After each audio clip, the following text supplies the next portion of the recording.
කොහොමද ළමයි? ඔන්න අද මම ඔයාලට අරගෙන ආවේ විභක්ති ගැන.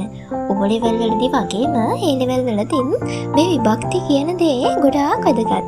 ඉතින් සිංහල භාෂාව හා සාහිත්‍යය ඉගෙන ගන්න ඔයා මේ විභක්තිය සරලවම ඉගෙන ගමු. එහෙනම් වැඩි කතා නැතුව අපි යමු අපේ පාඩමට. විභක්ති ගැන ඉගෙන ගන්න කලින් අපි මෙන්න මේ දේවල් ටික දන්නවද බලමුකෝ. උදාහරණයක් විදිහට මම මිනිසා කියන පදය ගන්නවා. මේ මිනිසා කියන පදය හැදිලා තියෙන්නේ කොහොමද? මිනිස් කියන නාම ප්‍රකෘතිය අගට ආ කියන ප්‍රත්‍යය එකතු වෙලා තමයි මිනිසා කියලා හැදලා තියෙන්නේ. එතකොට මෙතන මිනිස් කියන්නේ නාම ප්‍රකෘතිය, ආ කියන්නේ ප්‍රත්‍යය. දැන් ඔයාලට තේරෙනවානේ මේ මිනිසා කියන නාම පදය කොහොමද හැදිලා තියෙන්නේ කියලා. ඊළඟට මිනිසාගේ කියන පදය ගමුකෝ. මේ මිනිසාගේ කියන පදය හැදිලා තියෙන්නේ මිනිස් කියන නාම ප්‍රකෘතිය අගට ආගේ කියන ප්‍රත්‍යය එකතු වෙලා. හරි ළමයි, දැන් ඔයාලා නාම ප්‍රකෘතියක් කියන්නේ මොකද්ද? ප්‍රත්‍යයක් කියන්නේ මොකද්ද කියලා දන්නවනේ. එහෙනම් දැන් බලමු විභක්තියක් කියන්නේ මොකද්ද කියලා. විභක්තියක් කියලා කියන්නේ වෙන්න මේ නාම ප්‍රකෘතියක් අගට ප්‍රත්‍යයක් යෙදිලා ඒ ප්‍රත්‍යයෙන් මේ නාම පදවල අර්ථය වෙනස්කම් වලට භාජනය කරනවා. ඒ කියන්නේ විවිධාකාර අර්ථයන් දෙනවා. අන්න ඒ පදවලට තමයි අපි විභක්තියක් කියලා කියන්නේ. දැන් මම තිරේ දක්වන්නම් විභක්තියක් කියන්නේ මොකක්ද කියලා. ඔයාලා මේක ඔයාලගේ ෂෝට් නෝට් එකට එකතු කරගන්න. චූටි මතක් කිරීමක් තියෙනවා ළමයි. මම මේ වීඩියෝ එක කරන්නේ ඔයාලට සරලව මේ විභක්ති කියන්නේ මොකක්ද කියලා තේරුම් ගන්න. ඉතින් ඔයාලට පුළුවන් මේක ඔයාලගේ ෂෝට් නෝට් එකට ලස්සනට එකතු කරගන්න. අපිට අද ඉගෙන ගන්න තියෙනවා විභක්ති 9ක්. ඉතින් මේ විභක්ති 9 ඔයාලට මතක තියාගන්න අමාරු නම් මම ඔයාලට චුටි වාක්‍යයක් කියලා දෙන්නම්.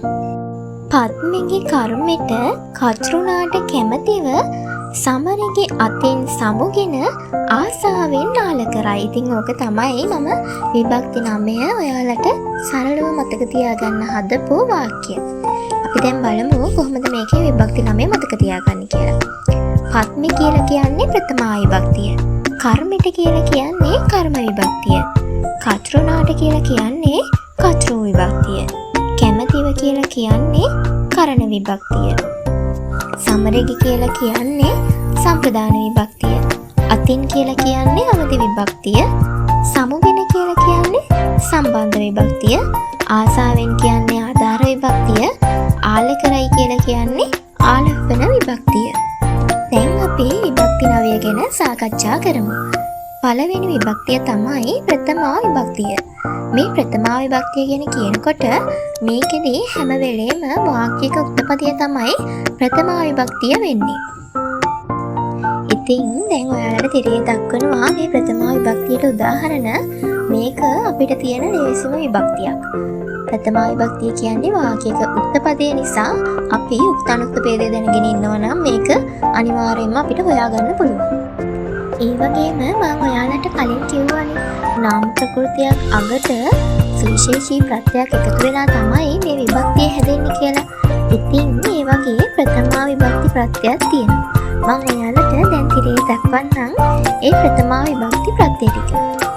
ඊළඟට කර්ම විභක්තිය. කර්ම විභක්තිය කියලා කියන්නේ සරලවම කිව්වොත් වාක්‍යයක අනුක්ත කර්මය. ඉතින් අපේ වාක්‍යයක අවසාන ක්‍රියාවෙන් කතෘ උක්ත වන විට කර්මපදය අනුක්ත වෙනවා. ඒ අනුක්ත කර්මය තමයි අපේ වාක්‍යයක කර්ම විභක්තිය කියලා හඳුන්වන්නේ. දැන් ඔයාලට තිරේ දැක්වෙනවා කර්ම විභක්තියට උදාහරණ. ඊළඟට මම ඔයාලට තිරේ දක්වන්නම් කර්ම විභක්ති ප්‍රත්‍යය. ඒ වගේම අපි දැනගන්න ඕනි තවත් දෙයක් තියෙනවා. ඒ තමයි කර්ම විභක්තිය අනුක්ත විභක්ති ගණයට තමයි අයිති වෙන්නේ කියන එක. ඊළඟට අපිට කතා කරන්න තියෙන්නේ කතෘ විභක්තිය. මේ කතෘ විභක්තිය කියන්නේ අපේ කර්මකාරක වාක්‍යයක අනුක්ත කතෘ. ඒ කියන්නේ අපේ වාක්‍යයක අවසාන ක්‍රියාවෙන් කර්මපදය උක්ත වෙන විට අනුක්ත වන කතෘ පදය තමයි මේ කතෘ විභක්තිය කියලා හඳුන්වන්නේ. දැන් ඔයාලට මම තිරේ දක්වනවා කතෘ විභක්තියට උදාහරණ. ඉතින් මේ කතෘ විභක්තිය මතක තියාගන්න චූටි ක්‍රමයක් තියෙනවා. අපේ කර්මකාරක වාක්‍යයක විසින් කියන පදයට ඉස්සරහින් තියෙන්නේ අනිවාර්යෙන්ම කතෘ විභක්තිය. ඉතින් ඔයාලට සරලවම දැක්ක ගමන් අඳුරගන්න පුළුවන් මේක තමයි කතෘ විභක්තිය කියන්නේ කියලා. කතෘ විභක්තියට අදාළ ප්‍රත්‍යයන් දැන් මම ඔයාලට තිරේ දක්වන්නම්. ඉතින් ඔයාලා දැනගන්න ඕනි මේ කතෘ විභක්තියන් අනුක්ත විභක්ති ගණයට තමයි අයිති වෙන්නේ. ඊළඟට අපිට තියෙන්නේ කරණ විභක්තිය. මේ කරණ විභක්තිය කියලා කියන්නේ සරලවම කියනවා නම් ක්‍රියාවට උදව් දෙන පදය. ඒ කියන්නේ අපේ වාක්‍යයක අවසාන ක්‍රියාව කරන්න උපකාරී වන පදය තමයි මේ කරණ විභක්තිය කියලා කියන්නේ. දැන් මම ඔයාලට උදාහරණ ටිකක් දක්වන්නම්. බලන්න. ළමයා පෑනෙන් අකුරු ලියයි. ළමයාට අකුරු ලියන්න උදව් වෙන්නේ මොකද්ද? පෑනනේ. ඉතින් මේකෙදි කරණ විභක්තිය තමයි පෑනෙන් කියන එක. ඉතින් මම ඔයාලට මේක චූටි විස්තරයක් කළේ මේක ගොඩාක් ළමයින්ට අමාරු වෙන විභක්තියක්. අමාරු වෙනවයි කියන්නේ මේක පැටලෙනවා. නංගි කෙක්කෙන් අඹ කඩයි. ඉතින් මෙතනදී නංගිට අඹ කඩන්න උදව් වෙන්නේ මොකන්ද? කෙක්කනේ. ඉතින් මෙතන කෙක්කෙන් කියන පදය තමයි කරණ විභක්තිය විදිහට ගන්නෙ.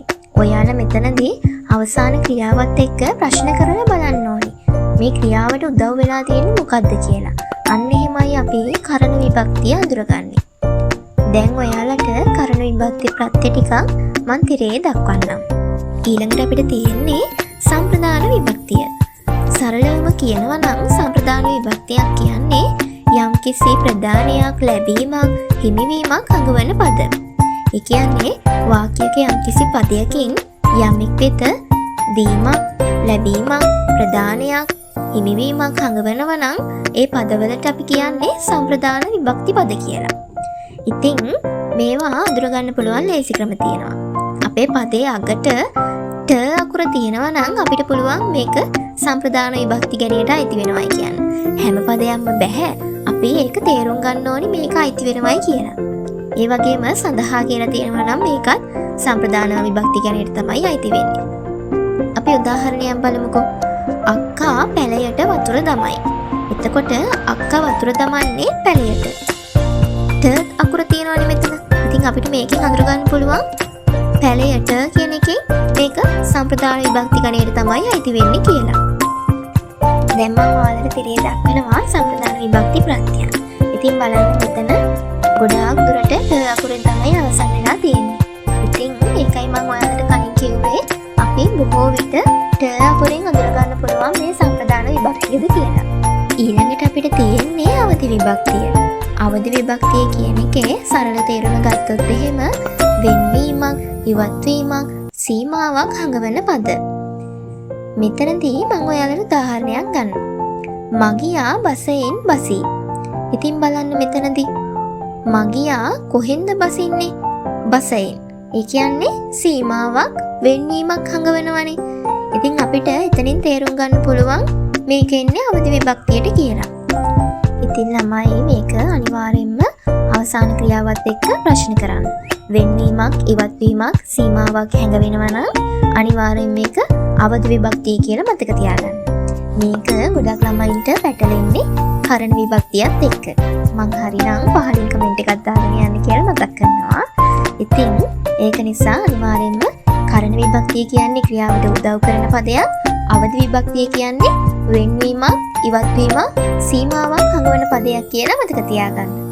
දැන් ඔයාලට තිරේ දැක්වෙනවා මේ අවදි විභක්තියට අයිති ප්‍රත්‍යයන් කිහිපයක්. සම්බන්ධ විභක්තිය තමයි අපිට ඊළඟට තියෙන්නේ. සම්බන්ධ විභක්තිය කියන එකේ සරලවම ගත්තොත් එහෙම තියෙන්නේ අයිතියක් හඟවන පද. ඉතින් මේ පද අගට ගොඩක් වෙලාවට ගේ කියන අකුර යෙදিলা තියෙනවා. ඉතින් අපිට ඒකෙන් හොයාගන්න පුළුවන් මේක සම්බන්ධ විභක්තියක් කියලා. ඉතින් සම්බන්ධ විභක්තියක් කියන එක ගත්තොත් එහෙම වාක්‍යයක යම්කිසි කෙනෙක් හෝ පිරිසක් සතු අයිතියක් එහෙම නැත්නම් අයිතිවාසිකමක් හඟවන පද තියෙනවා නම් ඒවා අපි සම්බන්ධ විභක්ති කියලා ගන්නවා. ඉතින් දැන් මම ඔයාලට තිරේ දක්වන්නම් සම්බන්ධ විභක්තියට උදාහරණ. ඊළඟට දැන් ඔයාලට තිරේ දැක්කෙනවා සම්බන්ධ විභක්තියට අදාළ ප්‍රත්‍යයන් කිහිපයක්.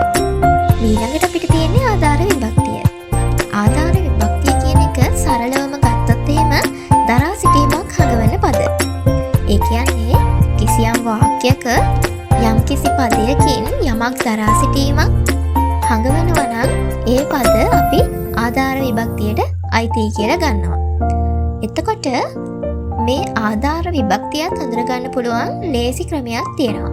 මම ඔයාලට කලින් කිව්වනේ සම්බන්ධ විභක්තියෙන් අපිට ගේ කියන එකෙන් හඳුනගන්න පුළුවන්. ඒ වගේම සම්ප්‍රදාන විභක්තියෙන් අපිට ට කියන එකෙන් හඳුනගන්න පුළුවන්. ඒ වගේ ආධාර විභක්තියේ අපිට හි කියන අකුරෙන් අඳුරගන්න පුළුවන්. ඉතින් මේ අකුරු බොහෝ විට මේ පදවල යෙදෙනවයි කියලා ඔයාලා මතක තියාගන්න.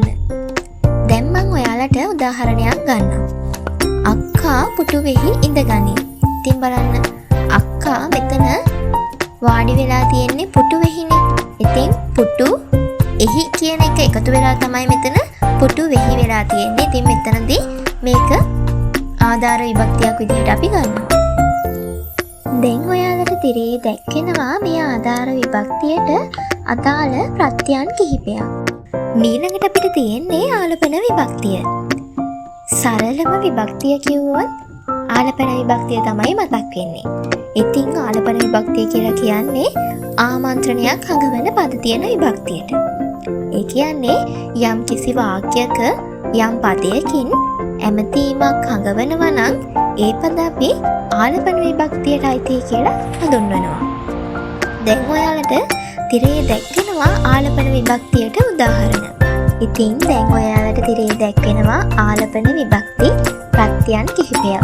ඉතින් මේ ටිකත් ඔයාලා බලා ගන්න. අදට වීඩියෝ එක අවසන් කරන්න තමයි දැන් හදන්නේ. ඉතින් ඔයාලට අද විභක්ති 9ම මම කියලා දුන්නා. විභක්තියක් හැදෙන විදිහේ ඉඳන් හැමදේම කියලා දුන්නා. ඉතින් ඔයාලට මේ වීඩියෝ එක ගැන මොකද හිතෙන්නේ කියලා පහලින් කමෙන්ට් එකක් දාගෙන යන්න. ඒ වගේම දිගටම ස්ටඩි විත් ඉදු එක ආදරයෙන් රැඳී සිටින්න කියලා මතක් කරනවා.